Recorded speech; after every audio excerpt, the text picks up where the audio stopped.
नमस्कार, मैं हूं श्वेता झा और आप देख रहे हैं जीएनटी स्पेशल। जीएनटी स्पेशल में आज बात उस सुप्रीम फैसले की जिसने जम्मू कश्मीर से अनुच्छेद 370 के दी एंड को सुनिश्चित कर दिया है।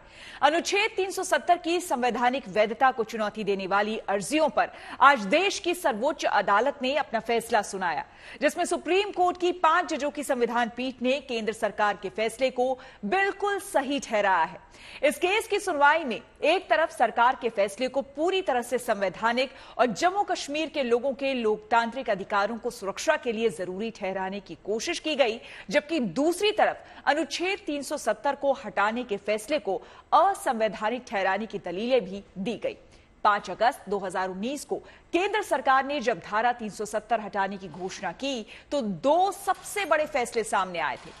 एक तो संविधान के अनुच्छेद 370 के तहत किए गए टेम्पररी प्रावधान को हटाते हुए जम्मू कश्मीर को मिला विशेष दर्जा खत्म कर दिया गया था, और दूसरा जम्मू कश्मीर को 2 केंद्र शासित प्रदेशों में बांट दिया गया था, जिसमें एक जम्मू कश्मीर और दूसरा लद्दाख था। आइए आपको बताते हैं कि आखिर क्यों और किस तरह कोर्ट ने इन फैसलों को संवैधानिक करार देने के नतीजे तक वो पहुंची।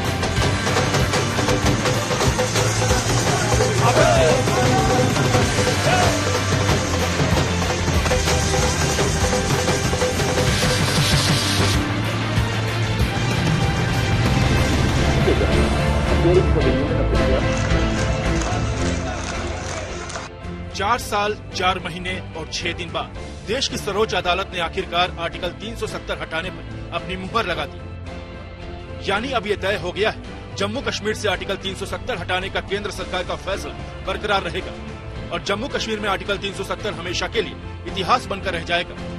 सुप्रीम कोर्ट की 5 जजों की संविधान पीठ ने अपने फैसले में आर्टिकल 370 को अस्थायी प्रावधान बताया और इसे निरस्त करने के राष्ट्रपति के फैसले को वैध करार दिया। इसके साथ ही सुप्रीम कोर्ट ने राज्य में 30 सितंबर 2024 तक विधानसभा चुनाव कराने के आदेश दिए।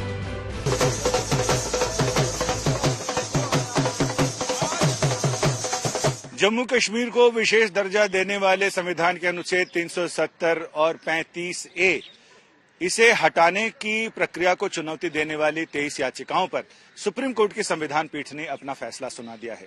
सुप्रीम कोर्ट की संविधान पीठ ने एक मत होकर यह माना है कि सरकार ने जिस तरह से संसद में प्रक्रिया का पालन करते हुए इसे निरस्त किया है, उसमें कोई प्रक्रियागत खामी, कोई भूल नहीं है, किसी प्रक्रिया का उल्लंघन नहीं किया गया। दूसरा, सुप्रीम कोर्ट ने अपने फैसले में यह भी माना है कि 370 एक अस्थायी यानी टेम्पररी प्रावधान था, परमानेंट यानी स्थायी प्रावधान नहीं था, इसे भी कोर्ट ने मान लिया है। तीसरा, कोर्ट ने यह कहा है कि इस मामले में जल्दी चुनाव कराए जाएं और इसके लिए कोर्ट ने डेडलाइन दे दी है 30 सितंबर 2024 तक वहां चुनाव करा लिए जाएं। केंद्र सरकार को निर्देश दिया है कि वो जल्दी से जल्दी राज्य का दर्जा बहाल करे, यानी फिर से जम्मू कश्मीर को राज्य का दर्जा दिया जाए।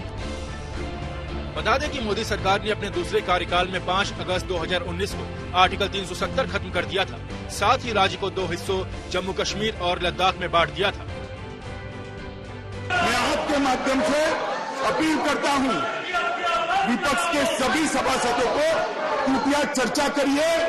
आप आपके तर्क बेखौफ रख सकते हैं, शौक से रख सकते हैं। मैं हर एक तर्क का जवाब दूंगा और मैं दृढ़ मान्यता के साथ आया हूं कि धारा 370 हटाने में 1 सेकंड भी देरी नहीं करनी चाहिए। 370 और 35A हटाने से घाटी का, जम्मू का, लद्दाख का भला होने वाला है और साथ अर्थ में जम्मू कश्मीर ये 370 और 35A हटने के बाद मान्यवर भारत का अभिन्न अंग बनने वाला है। देश के ज्यादातर हिस्सों में इस कदम का स्वागत हुआ था, लेकिन केंद्र सरकार के इस प्रस्ताव को तमाम संगठनों और जम्मू कश्मीर के राजनीतिक दलों ने सुप्रीम कोर्ट में चुनौती दी थी। उन तमाम अर्जियों पर सुप्रीम कोर्ट में एक ही सबसे बड़ा सवाल उठाया गया था कि केंद्र सरकार ने असंवैधानिक तरीके से अनुच्छेद 370 हटाया, जबकि सरकार का दावा है कि जम्मू कश्मीर को 370 की बेड़ियों से आजाद कराने के लिए तमाम प्रक्रिया संवैधानिक दायरे में अपनाई गई है। इन्हीं दो सवालों और दलीलों के आधार पर जम्मू कश्मीर से अनुच्छेद 370 की विदाई के मसले पर सुप्रीम कोर्ट में 5 जजों की संविधान पीठ ने लंबी सुनवाई की। इसके खिलाफ सुप्रीम कोर्ट में 20 से ज्यादा याचिकाएं दाखिल हुई थी। 5 जजों की बेंच ने सभी याचिकाओं की एक साथ सुनवाई की थी। संविधान पीठ में chief justice DY Chandrachud, justice BR Gavai, justice Suryakant, justice Sanjay Kishan Kaul और जस्टिस संजीव खन्ना शामिल थे। बेंच के सामने लगातार 16 दिन तक चली सुनवाई 5 सितंबर को खत्म हुई थी। इसके बाद सुप्रीम कोर्ट ने फैसला सुरक्षित रख लिया था। सुप्रीम कोर्ट ने सुनवाई के 96 दिन बाद केस पर फैसला सुना दिया है। We have held that Article 370 is a temporary provision on a reading of the historical context in which it was included. Article 370 was introduced to serve two purposes. First, the transitional purpose to provide for an interim arrangement until the Constituent Assembly of the state was formed and could take a decision on the legislative competence of the Union on matters other than the ones stipulated in the instrument of accession and ratify the Constitution. And second, a temporary purpose, an interim arrangement in view of the special circumstances because of the war conditions in the state. हसरत मोहानी साहब संविधान सभा के भी सदस्य थे और जब 370 के विशेष प्रावधान को लेकर चर्चा हो रही थी तो मोहानी साहब ने साफ साफ कहा था और नेहरू जी को ललकारते हुए कहा था कि ये सिर्फ आप शेख अब्दुल्ला को रिलैक्सेशन और उनको रिलीफ देने के लिए, उनकी भावनाओं को संतुष्ट करने के लिए आप 370 लेकर आ रहे हैं, ना कि कश्मीर के लोगों की भावनाओं को। तो ये तमाम चीजें इतिहास में दर्ज हैं। इतिहास के जब पन्ने पलटे जाएंगे तो हसरत मोहानी को आवाज भी सुनाई देगी। और 5 अगस्त 2019 का संसद में दिया गया भाषण गृह मंत्री अमित शाह का, जब उन्होंने इस बिल को पेश करते हुए और चर्चा का जवाब देते हुए दिए थे, वो सारी चीजें सुनाई पड़ेंगी। और इसके साथ ही सुनाई पड़ेगी कश्मीरी पंडितों की आवाज, 1990 का वो जमाना, वो तमाम चीजें हैं जो इतिहास को अपने आप में समेटे हुए ये धारा आगे बढ़ रही है। तो ऐसे में सुप्रीम कोर्ट का फैसला अपने आप में मील का पत्थर भी है और एक नजीर भी। कैमरामैन कृपाल सिंह के साथ Sanjay Sharma, good news today के लिए, दिल्ली से। यानी सुप्रीम कोर्ट ने साफ साफ कहा है कि सरकार का फैसला बिल्कुल ठीक है। आइए आपको बताते हैं कि सुप्रीम कोर्ट ने 370 से जुड़े मुकदमों में जो फैसला दिया है उसकी मुख्य बातें क्या है। इस फैसले की सबसे बड़ी बात यही रही कि कोर्ट के मुताबिक जम्मू कश्मीर से अनुच्छेद 370 को हटाने का केंद्र सरकार का फैसला बिल्कुल संवैधानिक है। जम्मू कश्मीर का भारत में विलय होने के बाद प्रदेश को भारत के अन्य राज्यों से अलग कोई आंतरिक स्वायत्तता नहीं है। इसी तरह अदालत ने यह भी कहा कि अनुच्छेद 370 का प्रावधान टेम्पररी यानी कि कुछ दिनों के लिए ही था और अनुच्छेद 370 को निरस्त करने से पहले संविधान सभा की सिफारिश आवश्यक नहीं थी, क्योंकि संविधान सभा 1957 में ही भंग हो चुकी थी। जम्मू कश्मीर का अपना संविधान लागू होने के बाद इसे भंग कर दिया गया था। इसी तरह कोर्ट ने कहा कि भारत के राष्ट्रपति को जम्मू कश्मीर से जुड़े विषय पर फैसला लेने का पूरा अधिकार है। जम्मू कश्मीर में युद्ध की स्थिति के कारण आर्टिकल 370 अंतरिम व्यवस्था थी। इसे रद्द करने की राष्ट्रपति की शक्ति अभी भी मौजूद है। साथ ही राष्ट्रपति शासन के दौरान संसद की कानून बनाने की शक्ति प्रतिबंधित नहीं हो जाती। दरअसल इस पूरी प्रक्रिया पर सवाल उठाने वालों ने राष्ट्रपति शासन वाली दलील बार बार दी।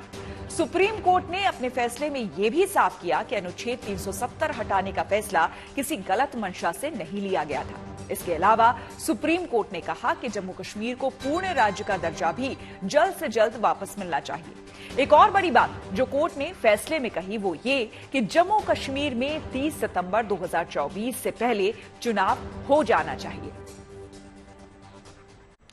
कोर्ट के इस फैसले के बाद जम्मू कश्मीर में जश्न का माहौल है। लोगों ने सुप्रीम कोर्ट के फैसले पर खुशी जाहिर की है। कहीं ढोल नगाड़े तो कहीं मिठाइयों के साथ जम्मू की सड़कों पर एक ऐतिहासिक फैसले का जश्न मनाया गया। सुप्रीम कोर्ट के ऐतिहासिक फैसले के बाद जम्मू में जश्न का माहौल। शिवसेना और डोगरा फ्रंट से आप देख सकते हैं किस तरह से यहाँ पे ढोल नगाड़े बजाए जा रहे हैं। एक खुशी का माहौल, लड्डू, देसी घी के लड्डू है साथ ही साथ, और देखिए तिरंगा झंडा चाहे ऊपर हो चाहे ढोल पर हो। और साथ ही बात है हमारे साथ इस वक्त बात करने के लिए सर, जश्न का माहौल। सुप्रीम कोर्ट के वर्डिक्ट के बाद ऐतिहासिक फैसला, वैलिडिटी करार दी गई है इस पूरे एब्रोगेशन ऑफ आर्टिकल 370 को, किस तरह से आप देखते हैं और आपको लगता है कि आगे जम्मू कश्मीर का क्या भविष्य है? जम्मू कश्मीर का भविष्य बड़ा सुदृढ़ है माननीय प्रधानमंत्री श्रीमान मोदी जी के नेतृत्व के अंदर। और एक बात बड़ा स्पष्ट कर रहा हूं जी, जो लोग 370 की आड़ के अंदर ये सारा प्लान, उग्रवादियों के विषय के अंदर विचार और ये सारा करने का प्रयास करते थे, उनके ताबूत के अंदर आखिरी कील लग गया है।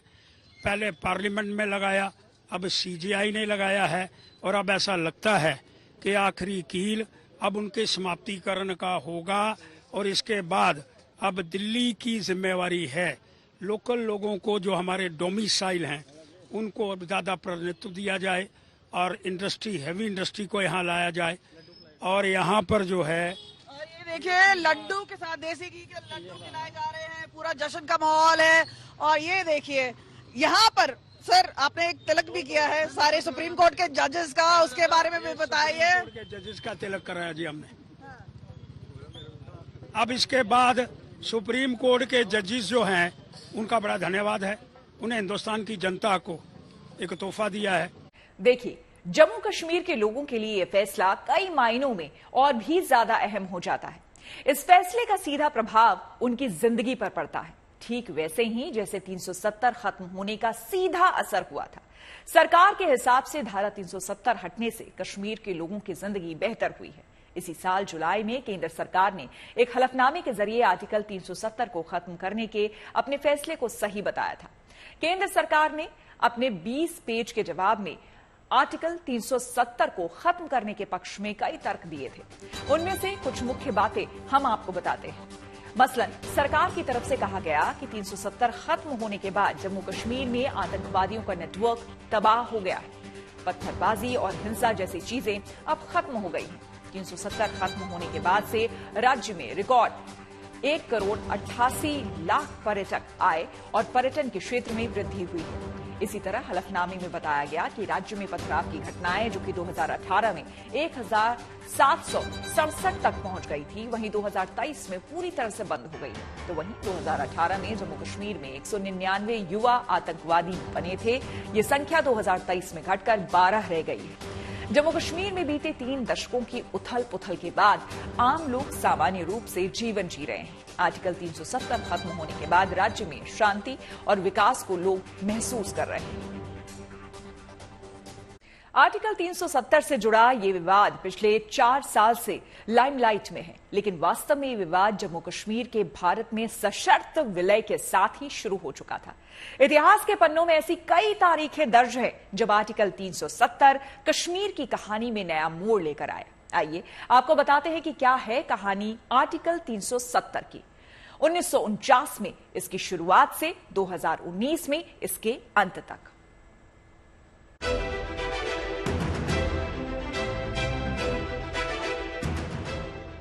जिस अनुच्छेद 370 को हटाने के फैसले पर आज भारत की सर्वोच्च अदालत का फैसला आया है, उसके बीज हिंदुस्तान की आजादी के पहले ही बो दिए गए थे। अंग्रेजी हुकूमत से आजादी की तैयारियों के बीच ही इंडियन इंडिपेंडेंस एक्ट नाम का एक ऐसा मसौदा बनाया गया था जो भविष्य में एक लंबे अरसे तक इतिहास रहकर भी हर दौर के वर्तमान पर अपना प्रभाव छोड़ने वाला था। इसकी शुरुआत हुई 15 अगस्त 1947 को। भारत में अंग्रेजी हुकूमत का सूरज अस्त हुआ और हिंदुस्तान को अपने हक की आजादी हासिल हो गई। देश की आजादी के समय तक भारत 550 से ज्यादा छोटी बड़ी रियासतों में बटा था। इंडिया इंडिपेंडेंस एक्ट के तहत इन रियासतों के शासकों को ये फैसला करना था कि वो भारत के साथ जाना चाहते हैं या पाकिस्तान के साथ, या फिर आजाद रहने का विकल्प भी खुला था। ऐसे हालात में दोनों देशों की सीमा के ठीक बीच में बसा कश्मीर उस वक्त बेहद संवेदनशील क्षेत्र था। बंटवारे के वक्त तर्क दिया गया कि आसपास के मुस्लिम बहुल इलाके पाकिस्तान का हिस्सा बन जाएंगे और इस रियासत की लगभग 3/4 आबादी मुसलमानों की थी, लेकिन महाराजा हिंदू थे।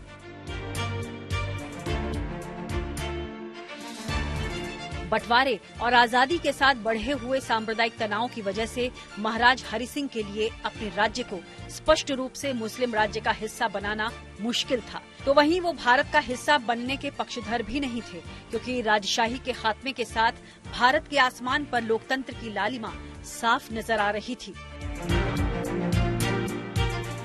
22 अक्टूबर 1947 को पाकिस्तान ने ऑपरेशन गुलमर्ग के रूप में कश्मीर हथियाने की पहली कोशिश की। तब राजा हरि सिंह ने भारत से मदद की गुहार लगाई और सरदार वल्लभ भाई पटेल की कोशिशों के बाद 26 अक्टूबर 1947 को हरि सिंह ने कश्मीर के भारत के साथ विलय पत्र पर हस्ताक्षर कर दिए। इसी दौरान आजाद भारत में संविधान को आकार देने की प्रक्रिया भी चल रही थी।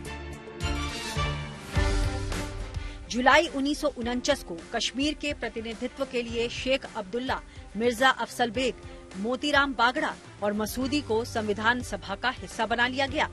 संविधान सभा में आर्टिकल 370 पर चर्चा शुरू हुई। 17 अक्टूबर 1949 को आर्टिकल 370 भारत के संविधान का हिस्सा बना। इसी आर्टिकल 370 के तहत जम्मू कश्मीर को विशेष राज्य का दर्जा मिला। इसके पहले क्लॉज के तहत जम्मू कश्मीर को स्वायत्तता मिली हुई थी। जम्मू कश्मीर का अपना पहला संविधान था, अपना झंडा था। रक्षा, विदेश और संचार छोड़कर बाकी सभी विषयों में अपनी संप्रभुता थी। 1951 में राज्य का अपना संविधान बनाने के लिए जम्मू कश्मीर की संविधान सभा का गठन हुआ। 1957 में जम्मू कश्मीर का संविधान लागू हुआ और संविधान सभा भंग कर दी गई। जम्मू कश्मीर के संविधान को एक घोषणा के साथ अपनाया गया था कि जम्मू और कश्मीर राज्य भारत संघ का अभिन्न अंग है और रहेगा। लेकिन भंग होने से पहले संविधान सभा ने 370 को कमजोर करने के लिए कोई स्पष्ट सिफारिश नहीं की थी। यानी आने वाले वक्त में कश्मीर में विदेशी मामलों, रक्षा और संचार को छोड़कर संघ की शक्तियां सीमित रहने वाली थी। दरअसल अनुच्छेद 370 के क्लॉज 1 में वर्णित प्रावधानों के अनुसार सरकार इसमें कोई बदलाव नहीं कर सकती थी। लेकिन उसी अनुच्छेद के क्लॉज 3 में ये भी लिखा था कि राष्ट्रपति चाहें तो संविधान सभा की सहमति या सिफारिश पर विशेष संवैधानिक प्रावधानों में संशोधन कर सकते हैं। लेकिन संविधान सभा तो 1957 में ही भंग हो चुकी थी। ऐसे में सरकार ने रास्ता ये निकाला कि संविधान के आर्टिकल 367 में संशोधन किया। इस आर्टिकल में दरअसल बताया गया है कि संविधान के विशेष प्रावधानों का मतलब कैसे निकाला जाएगा। इसी आर्टिकल 367 में सरकार ने पहले संशोधन किया कि अनुच्छेद 370 के क्लॉज 3 में जो संविधान सभा शब्द लिखा गया है उसका मतलब प्रदेश की विधानसभा समझा जाएगा। आपके माध्यम से अपील करता हूं। इस संशोधन से ये फायदा हुआ कि सरकार ने अनुच्छेद 370 के क्लॉज 1 के अनुसार जम्मू कश्मीर के प्रावधानों, नामों से छेड़छाड़ किए बगैर अनुच्छेद 367 में हुए संशोधन की मदद से जम्मू कश्मीर के राज्यपाल की सहमति को संविधान सभा की सहमति करार दिया और जम्मू कश्मीर को 370 से मुक्ति दिला दी। अब 370 हटाने का विरोध करने वाले यही कह रहे हैं कि जब जम्मू कश्मीर में निर्वाचित सरकार नहीं थी तो राज्यपाल की सहमति को विधानसभा की सहमति भी नहीं माना जाना चाहिए था।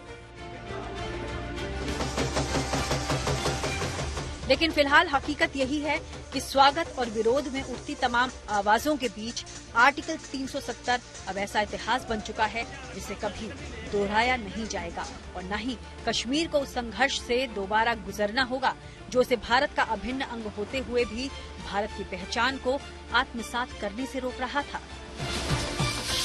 Bureau report, good news today. तो इसी के साथ स्पेशल रिपोर्ट में मेरे यानी कि श्वेता झा के साथ फिलहाल इतना ही। देश दुनिया की तमाम पॉजिटिव खबरों के लिए आप देखते रहिए गुड न्यूज टुडे।